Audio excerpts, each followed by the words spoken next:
The second part of Arcane Season 2 is out now, and if you thought the Season 2 Act 1's ending was as emotionally stunning as things were going to be, you were wrong.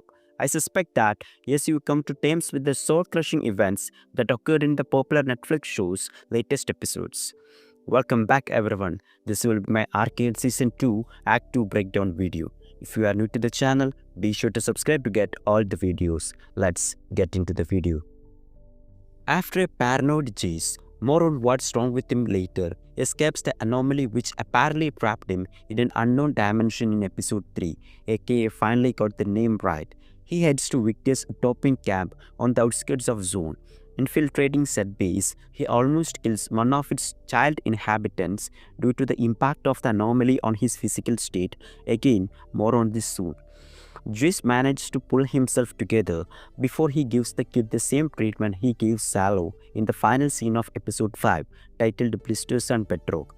I have no doubt that Jayce also remembers the kid he accidentally killed in season 1 episode 8 too, which stops him from murdering another innocent victim here.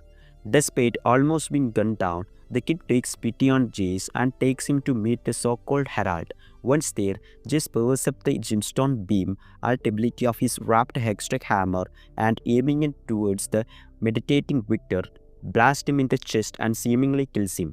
Why do I say seemingly? Because as a fans of Riot Games' hugely popular League of Legends video game franchise, which Arcane is based on and is apparently a prequel to, will tell you, Victor's ongoing presence as a playable League of Legends champion suggests he might not be dead after all. Victor's death has devastating impact on his disciples, including Huck, who Victor healed of their ailments with his extract powers. As Victor perishes, his followers scream in agony and suddenly die too. Given Victor's ability to take over any of his disciples' minds or bodies is evidenced by him doing so to Salo in episode 5. It seems Victor and his peaceful acolytes are linked in some way, be it telepathically or in a form of hive mind consciousness. But I am getting off track. Heartbreakingly, Warwick the monster, since created from Vander's scopes, is also a casualty of Victor's demise. Victor used his powers to try to reverse Sinch's alchemical effect and turn Warwick into Vander. So Warwick is also connected to Zaun's new herald. Unlike Victor's human followers though, a panicked Warwick reverts to his feral state and becomes a murderous, blood-lava-esque speaking machine, fueled by his unquenchable rage. Warwick mauls Victor's Ambessa's lieutenant to death as a horrified Jinx, Isha, Caitlyn, and Ambessa watch on. Overcome with grief, an angry Ambessa instructs her Noxian force to attack Warwick. He managed to take down some of them, but the overwhelming odds and the fact he's already dying mean Warwick's time in the world Arcane and League of Legends are set on is fast coming to an end. It looks like Isha sacrificed herself to save Jinx, and Caitlyn by killing Warwick with the Jinx Hextech Gemstone fueled gun. Episode 6, titled The Message Hidden Within the Pattern, foreshadowed this. Early in Act 2's final episode, Huck asks and Jinx to leave their weapons at the entrance to Victor's camp. The pair reluctantly agree, but before she surrenders her handgun, Jinx removes its gemstone and gives it to Isha for safekeeping. Noticing that didn't remove the gemstone from her extra gantles, Isha grabs that pair, albeit off screen too. You can see her showing them into her belt bags as the trio enters the camp. That has also been signaled since the duo crossed the paths in episode 2. So when Warwick lashes out at Jinx as she tries to subdue him and then menacingly approaches Jinx to deliver a lethal blow, Isha springs into action. Running into the fray, she slides and grabs Jinx's pistol, which is lying on the ground, and jumps through the air to land at Warwick's feet. After loading all 3 gemstones into the weapon, she salutes Jinx with a tear-choking finger gun motion, the same one Jinx used on Isha in episodes 2. Before shooting Warwick, which unleashes a destructive hextech blast and likely kills them both. The big question is now, how will Isha's death affect Jinx? Why's younger sister has surprisingly kept a lid on her psychosis so far in season 2, and it seems her friendship with Isha is a key reason for that. With Isha gone, Though we will probably see Jinx surrender to her mental disorder or become a depressed recluse in episode 7. Arcane Season 2's official trailer confirms she will eventually emerge from her emotional rut and aid Piltover and Zaun's joint fight against Ambessa and her Noxian forces. For now though, a heartbroken Jinx will mourn Isha and Wander's loss. Victor and Rictus joining Arcane's growing casualty list that began with the 3 big character deaths in Season 2 premiere. Jayce has evidently been affected by the anomaly, the magic crystal, which was given to him by the mage who rescued Jayce and his mom when he was a child, isn't helping matters. Either it's usually bound to a rich trap.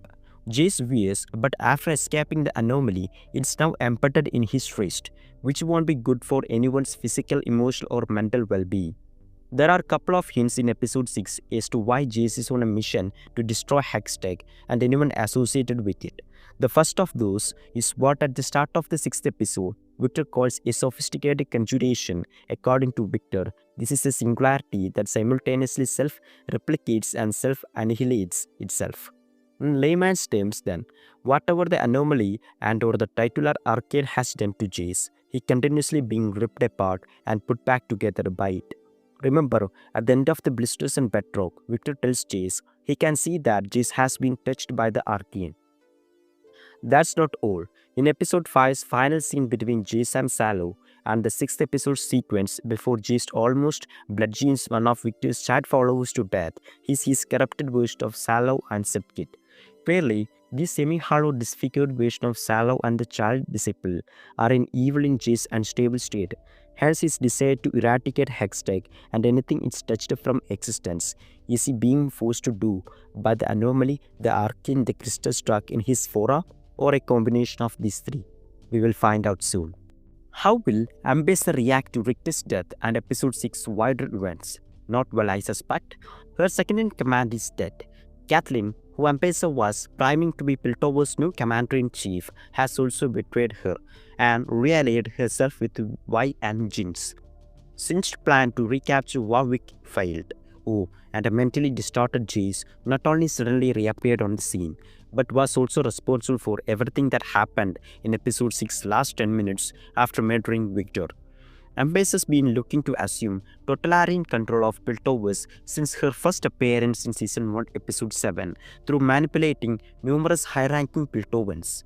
Amid Episode 6 fallout, I suspect she will now pull a Thanos and decide to do it myself. That is, make a play to become Piltover's autocratic ruler. After all, we see Ambessa and her Noxian soldiers making light work of Piltover's enforcers in Season 2's official trailers. So, expect her to show her true colors in Act 3. Felicia is Y and Jinx's mom. A blisters and bedrock flashback sequence also confirmed Felicia was a close friend of Wander and Silco. Indeed, the trio, as we learned when Y and Jinx and Isha came across an abandoned miner's break room while searching for a Warwick in Zaun's underground tunnel network, were part of said mining team. We also find out Felicia is the one who urged Wander and Silco to finally realize their dream of securing Zaun's independence from Piltover. The reason Felicia finds out she is pregnant with Y, who she conceived with her husband Cannol. It's Wander who comes up with the name Violet too. Oh, and Felicia and Cannol's death, which will be glimpsed in the opening scene of Arcane Season 1 premiere, were the reason for the breakdown in Wander and Silco's friendship. That's confirmed in an apology-filled letter, which Y and company find in aforementioned break room, that Wander wrote but never gave to Silco. Mel survived the Black Rose attack by using the same ability she manifested when Jinx attacked Piltover's council chamber in the Season 1 finale. After being kidnapped by the Black Rose, it finally got the name right. Mel is put through the ringer in blisters and bedrock. Indeed, not only does she witness Elora's death at the Black Rose's hands, but she also imprisoned in an ocularium, a specialized chamber built by an ancient forces to lock up false prophets. She also thinks she's been reunited with her apparently deceased brother, Kino, but due to his apparent ability to teleport to different areas of the ocularium and the miserable Black Rose feud flourishes that occasionally flash over him, it's clear he's nothing but an illusion. It doesn't take the ever perspective Mel long to realize is not real. determining that appears to be her detriment. However, the Black Rose choosing to kill her once she works this out. Unfortunately for them, Mel's latent seemingly light-based powers allow her to escape the Black Rose's dark magic crafted cheats. As Kathleen explains in episode 5, Dr. Corin Rivak is Sinch's true identity, a reversed alchemist who was kicked out of a Piltover scientific academy for committing an unknown crime.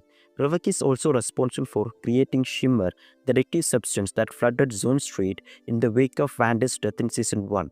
The revelation that Sinch is Rivak has massive repercussions for League of Legends lore. Indeed, it doesn't just validate a long-standing fan theory that Sinch and Rivak are the same person, but also confirms the identity of Sinch Doctor, who we see lying in a status port midway through Season 2's 5th chapter.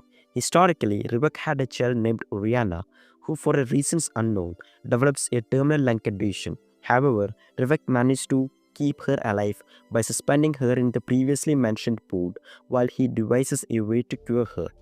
Now that Rivak and Sinch are canonically the same person, Sinch's daughter must also be Oriana. As Sinch notes, his monstrous experiments, Warwick included, have been tested to determine if there is a way to bring Oriana back to life. Considering he succeeded on the Warwick front, he is the one step closer to achieving his goal of overcoming death. We still don't know where are Ekko and Heimer. They were trapped in some anomaly alongside Jayce, but they didn't return to the material realm with their mentally unstable scientific fellow. It's incredibly like that one or both of them will return with the superhuman powers as well. League of Legends diehards already know Ekko has the ability to not only rewind the time, but also explore the branching possibilities of reality to create the perfect outcome. This time reversal ability was teased by the stopwatch he used in Season 1. So I'd be amazed if he doesn't acquire said powers due to his experience with the anomaly. What is unclear is if he'll need this zero drive, the gadget he created in League of Legends lore to stabilize his powers. Regardless, expect Ekko and Heimer to play vital roles in Season 2's final act. If you find any reference during the episode that I didn't talk about in this video, please write them down in the comments. Thanks.